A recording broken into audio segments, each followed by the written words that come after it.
first speaker, Jennifer Johnson, hails from rural northeastern Ohio and grew up steeped in Midwestern culture and values. She learned from an early age not to talk about controversial topics such as feelings and to avoid conflict at all costs. When she discovered the nonviolent communication model as an adult, she felt like she developed a superpower, the ability to neutralize hostility in herself and others. She is eager to share that power with us this morning. Please welcome Jennifer.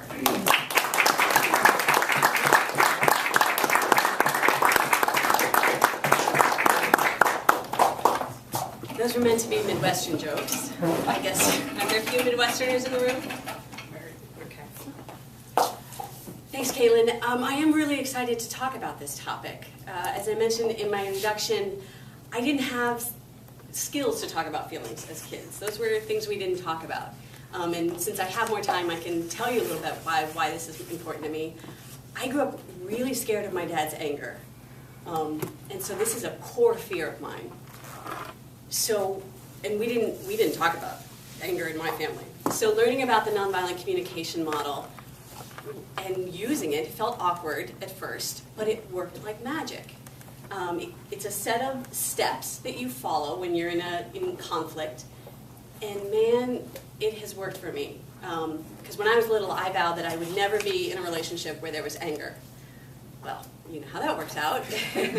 It's life. Of course, David and I fight all the time. Actually, last night when I said, you know, I'm giving a speech on nonviolent communication tomorrow, so we have to use this. Again, that was supposed to be a joke. It's worked for me, so that's why I really am excited to share it with you this morning, but there's a lot to cover. So the purpose of this is, my speech today, is to talk about nonviolent communication model. I'm hoping to get through the 4 steps, so let's go ahead and dive in. I want to start with an exercise. In front of you there should be some handouts and a folded piece of paper. You can write on the inside of that blank piece of paper that's folded in half, but I want you to think of someone who does something that you don't like. And I want you to write down a sentence describing it. Who is it, and what do they do that makes your life, it's not making your life wonderful? While you're thinking about that, and please be specific, who they are, what they do. While you're doing that, I'm just going to give you a quick background on nonviolent communication. It was developed by this guy, Dr. Marshall Rosenberg, in the 60s. And he analyzed the way we talk and said, you know what, we focus a lot with the words we use on who's right and who's wrong and who's to blame. This is actually counterproductive. The alternative, he suggested, is that we focus on feelings and needs. He used 2 animals as to symbolize these 2 different languages. He called the way we speak normally jackal language, focusing on right and wrong, and this alternative, nonviolent communication, as giraffe language. Giraffes are the land mammal with the largest hearts on Earth, and he thought that this tool was meant to connect heart to heart and talk about feelings. So hence the giraffe on his head. See that? The model he came up with has 4 basic steps. The first, they're simple, but they're really tricky, actually, as we'll hopefully come to find out. The first step is to observe the behavior that you don't like, but to observe it without judgment, and to be able to state it neutrally. The second step is to say how you're feeling, but to use a word that doesn't imply the other person is responsible, the other person, without inferring blame. Third step is to state what need this is associated within you, and the fourth is to make a direct request. As a Midwesterner, we never make direct requests, we never talk about our feelings, we don't have any needs. So you can see why this was all new to me. So I actually have 2 animals here in the podium. I have a jackal and a giraffe that looked much bigger on Amazon. That one on first. So let's come back to your pieces of paper, and is anyone willing, we'll walk through these steps, is anyone willing to share what they wrote down? Miss Linda? I can just make up the name, Mary. Holds back important data I feel I need to access, and I don't have access to it in order to keep myself informed. So holds back is a jackal word. She holds back. she doesn't give you? That's right. Okay. She holds it back. She holds it back. That's a slightly jackal. So I think a more neutral word. She's trying to control me. Oh, that's really good. That's jackal. Clearly jackal. Control. So Mary doesn't give you the information you want. And what was the rest of the sentence? To keep me informed. To keep you informed. Okay. Anybody else? So Brandon avoids discussing tough financial questions. Avoids is a jackal word. Brandon, you know what's really helpful? It's direct quotes. So when I ask Brandon, he doesn't like to talk about financial issues. That's So a he jackal. just avoids it. So when you bring up the subject, what does he do specifically? He just avoids me altogether. What specific action? Because maybe he's not avoiding, maybe he's busy. No, he avoids. But that's So changes the Brandon subject. is my youngest son uh-huh. and doesn't live with me anymore. So when has to go, maybe he borrows money.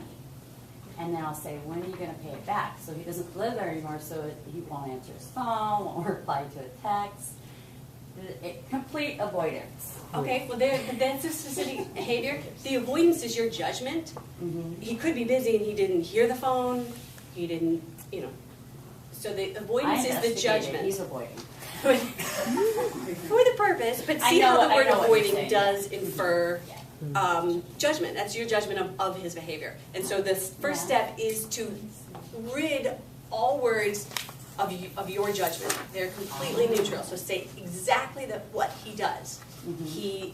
When I bring up the subject of money, this is a draft language. When I bring up the subject of money, you don't answer your phone, you don't reply to my text. Mm-hmm. Perfectly neutral. Right.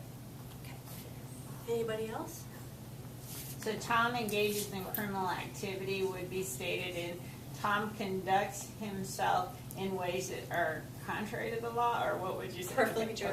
Okay, gotcha. Okay, next step, your feelings. So coming back to Lucinda, how do you feel when Mary doesn't share information? Frustrated, angry. And then I have to do it myself. Perfect, those are perfect draft words. Mary Ann, you want to try feelings? Disappointed. That's great. Mm-hmm.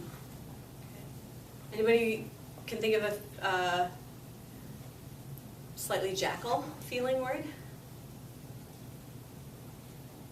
For one of them. No, just in general. Criticized, maybe. Belittled, attacked, used. These are jackal words that slip in. And what we're trying to pick up with my hand puppet, I feel a little silly now. If I would say I feel judged right now, that's a jackal word. Maybe you're judging me, maybe you're not. Maybe you're loving this. And it's a disrespected. Disrespected, Yeah. total jackal word. Maybe, so you see how the judgment, the words we use, it escalates violence because it infers motive on the other person that you don't know might be there, might not be there, and it gets us defensive. So we're working to, oh my goodness, am I already at 8 minutes? Okay. Needs, I have some handouts for you. So the evaluated words are tricky words that slip in that escalate violence. Alternatives, straight giraffe feeling words. Then on the colored page, feelings need, feelings wheel,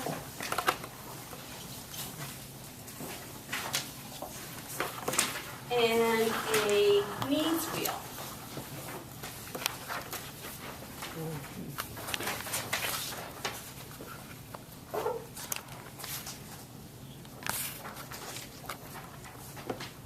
So some needs that can be activated: a need for connection, a need for respect, a need for competence. All of those things are perfectly, reasonable human needs that you deserve, everyone deserves. And when you're stated, when it may feel a little bit awkward telling somebody you need this, but they'll hear it and they'll go, oh, yeah, I need that too. So giving yourself permission also gives them permission to have their needs met. And then the last is to tell them exactly what you want them to do. And it's a lot easier than expecting your loved ones to read your mind.